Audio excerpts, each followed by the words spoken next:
இந்த வீடியோவை நமக்கு ஸ்பான்சர் பண்ணியிருக்குது எஸ்பிஓ.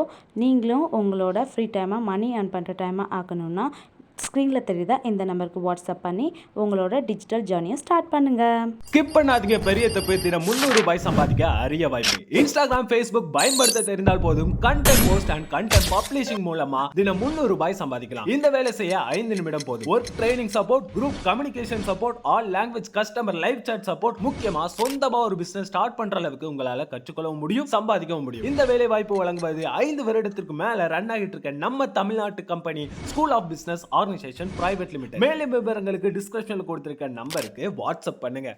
வெற்றிவேல் முருகனுக்கு அரோகரா, வீரவேல் முருகனுக்கு அரோகரா, முருகா சரணம். எல்லாருக்கும் வணக்கம். கருணை கடலே கந்தா போற்றி அப்படின்னு நம்ம முருகரை குறிப்பிடுறோம். ஏன்னா அவர் சிறு பாலகனாக இருந்தாலும் கடல் அளவு கருணை உண்டவர்.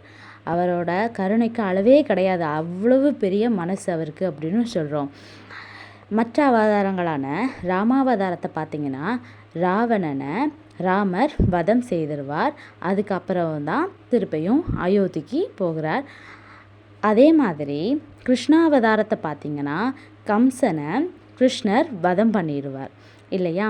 இப்படி இந்த அவதாரங்களில் அவங்க மன்னிக்கப்பட்டது கிடையாது, அவங்க முற்றிலுமாக அழிக்கப்பட்டிருக்காங்க. ஆனால் நம்ம முருகர் அப்படி கிடையாது. அவர் வயசில் ரொம்ப சின்னவர் தான், ரொம்ப சிறு பாலகர் தான். ஆனால் தன்னை எதிர்த்த அசுரனை அவர் வதம் பண்ணலை. மாறாக அவரை மயிலாகவும் சேவற்கொடியாகவும் மாற்றி தன்னுடையே வைத்து கொண்டார். தன்னை ஒருத்தர் வணங்கும் போது மயிலான அந்த அசுரனையும் மற்றவங்க வணங்கணும் அப்படின்னு சொல்லி அவரை தன்னோடையே வைத்து கொண்டார்.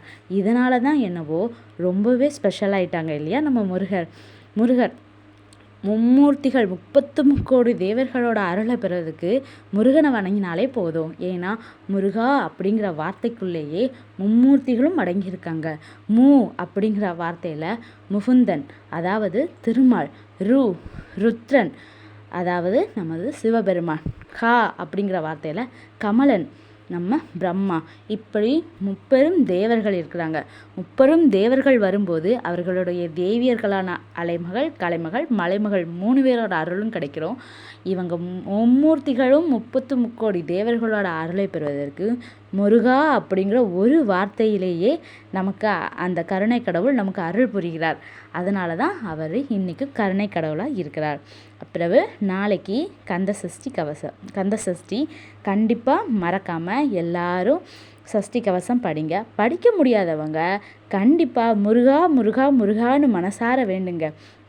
தன்னை எதிர்த்த அசுரனுக்கே அப்படி ஒரு அழகான வரத்தை கொடுத்த அந்த முருகர் நமது வாழ்க்கையிலையும் நமக்கு தேவையான அனைத்தையும் செய்வார். உங்களோட வேண்டுதல் இந்த வருடம் சஷ்டியில் கண்டிப்பாக நடைபெற்று உங்கள் வாழ்க்கையில் நீங்கள் முன்னேறதுக்கு இந்த சஷ்டி உங்கள் எல்லாருக்கும் கண்டிப்பாக உதவும். கண்டிப்பாக அதனால் முருகனை மனசார நினைங்க. அந்த கருணை கடவுள் உங்கள் வாழ்க்கையில் மேலும் மேலும் சிறப்பை உருவாக்கட்டும். இப்படி என்னோட வேண்டுதலை வைத்து உங்கள் எல்லாருக்கும் நான் நன்றி சொல்லிக்கிறேன். இதே மாதிரி வேறொரு நல்ல பதிவில் நான் உங்களை சந்திக்கிறேன்.